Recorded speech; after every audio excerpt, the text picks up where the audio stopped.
වාරෙන් ගන්න රෙදි හොදන්න වෙන්නේ නෑ නැත්තම්. මොනවා නැතත් ඒ දේවල් ටික හරියටම චෙක් කරලා ගන්න. මොකද කරදරවලදී අපිව අම්මලා වගේ බලාගන්න ඒගොල්ලෝ.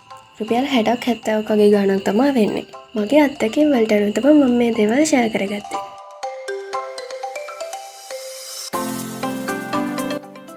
ඔන්න අද වීඩියෝ එක කැම්පස් පටන් ගන්නකම් ඉවසෙල්ලක් නැතුව ඉන්න ඔයාටයි. හරියව දැනටමත් දන්නවා මේ වීඩියෝ එක මොකක් වෙනවද කියලා. ඉතින් අපි බලමු කැම්පස් ඇති මොනවද ඕන වෙන අත්‍යවශ්‍ය දේවල් කියලා. මුලින්ම කියන්න ඕනේ මේ ඉස්සරහට එන කැම්පස් වල ළමයින්ව එයාලගේ පළමු වසර වෙනුවෙන් ඇතුළත් කරගන්න කාලය. ඉතින් පටන් ගන්න ඕන්න මෙන්න තියලා ඔයාට ඔයාගේ හොස්ටෙල් එක කොහෙද? අවදිදන්ද ඔයාට එන්න තියෙන්නේ කියලා ඊමේල් එකක් එයි. ඉතින් එහෙම ආවම නම් බෑග් එක හදන්න ඉන්නේ ඔයා ලොකු අමාරුවක වැටේ.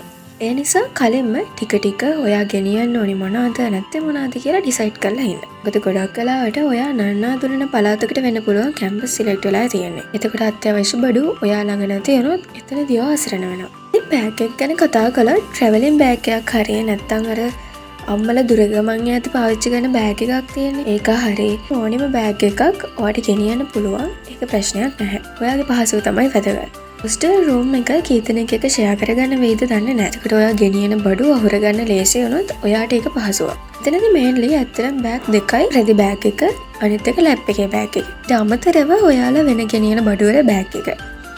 ලැප් බෑග් එකට හිර කර බඩු දාන්න එපා. ලැප් එක ගන්න දෙයක් නැති වෙයි අත්දැකීමෙන් කියන්නේ. පොත්වල දේවල් ලැප් බෑග් එකට දාගෙන යන්න. ගෙනියන්න ඕනේ පොත්ද ෆුල් ස්කැප් කොල්ද කියන එක ඔයාගේ කැමැත්ත මත තීරණය කරන්න. නෝට්ස් ලියනවා කියලා හිතන් ගියාට ඕක කෙරෙන්නේ නැහැ ළමයි. දැන් හැම ලෙක්චරරම නෝට් දෙනවා. අනිත් වැදගත්ම දේ තමයි ඔයාට කැම්පස් එකට බාර දෙන්න තියෙන හැම ඩොකියුමන්ට් එකක්ම අනිවාර්යෙන්ම අරගෙන යන්න. වෙන මොන වෙනදත් ඒක නම් හරියටම චෙක් කරලා කරන්න. ඇඳුම් ගැන කතා කළත් හොස්ටෙල් එකට අඳින්න ඇඳුම් සහ පිටතට අඳින්න ඇඳුම් ගන්න. හොස්ටෙල් එකට අඳින්න ඔයා දැන් ගෙදරට අඳින්න ඇඳුම් වුණත් කමක් නැහැ. මොකද ටික දවසක් ඇති ඔයාගේ ගෙදර ඔයාට ආගන්තුක තැනක් වෙලා හොස්ටෙල් එක ඔයාගේ ගෙදර වෙනවා. ලෙක්චර්ස් අඳින්න පහසු ඇඳුම් ගන්න මොකද දවසෙම ඉන්න ඕනේ. එක ප්‍රොජෙක්ට් වලට try වෙනකනුත් ඉන්න ඕනේ. ගෑනු ළමයි ගවුමක් සායක් වගේත් ගන්න අමතක කරන්න එපා.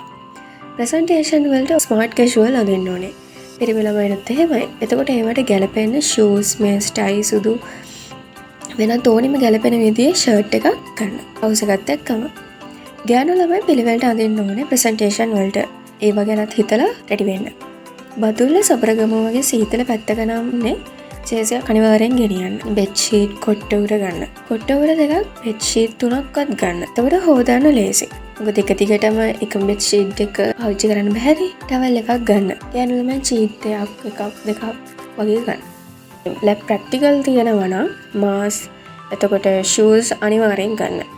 ලැබ් කෝට් එකක් අවශ්‍ය නම් අන්තිම වෙනකන් ඉන්න එපා. මොකද මහන්නත් කාලයක් යනවා. ඒව ටික ටික හොයාගන්න පුළුවන්.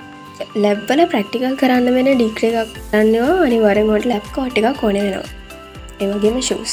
මොකද අපි එක කෙමිකල්ස් යූස් කරනවා. ඒ කෙමිකල්ස් කකුල් වලට වැටෙන්න පුළුවන්. ෂූස් අනිවාර්යයි. ස්පෝර්ට් එකක් අනිවාර්යෙන් කරන්න try කරන්න. ඒක ඔයාලට සෑහෙන හොඳයි. මම නම් කරා හැබැයි මට මග ඇරුණා. දැන් නම් කරන්නෙම නැති තරම්. ස්පෝර්ට් එකක් නොකලත් ඔයා ෆීල්ඩ් වල වැඩ කරද්දී ෆීල්ඩ් ට්‍රේනින් තියෙනවා.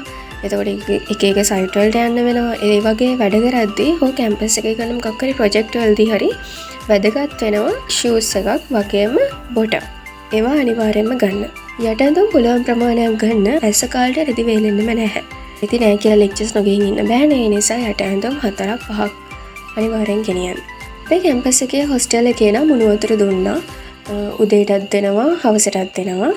ඊට අමතරව අපිට වතුර ඕනේ නොත් ආන්ටිලට කියලා වතුර ගන්න පුළුවන්. අපිට ඉලෙක්ට්‍රික් අයිටම් පාවිච්චි කරන්න දුන්නේ නැහැ හොස්ටෙල් එකේදී. මොකද එන හයි වෝල්ට් එක නිසා අපිට හානියක් වෙන්න පුළුවන්.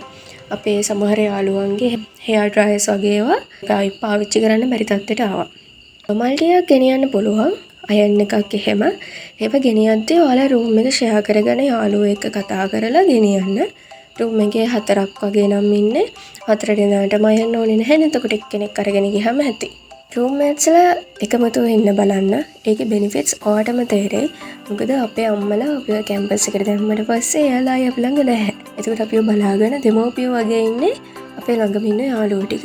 කරදරයක් වුණාම ඒ දේවල් වලට ඒගොල්ලෝ සෑහෙන ශක්තියක් වෙනවා. තත්පුරුෂු ටූත් පේස්ට්, ෂැම්පූ, ඒ ආශ්‍රිත බඩු, ඒ හැම දෙයක්ම හරිම වැදගත් දේ තමයි බේසම.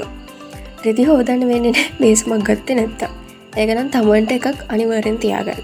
අනිත් ඒ ළමයි ඔයාලට අම්මගේ කෑම සෑහෙන මිස් වෙන්න පටන් ගන්නවා කැම්පස් එකේ නතර වෙලා සතියක් වගේ යද්දිම. එන්ටින් එකේ කෑම නම් කන්න බෑ, කරන්න දෙයක් නැහැ. ඒවම තමයි කන්න වෙන්නේ. ඒ නිසා ඔයා ටිකක් හුරු වෙනකම් තියාගෙන කන්න පුළුවන් කෑම જાති.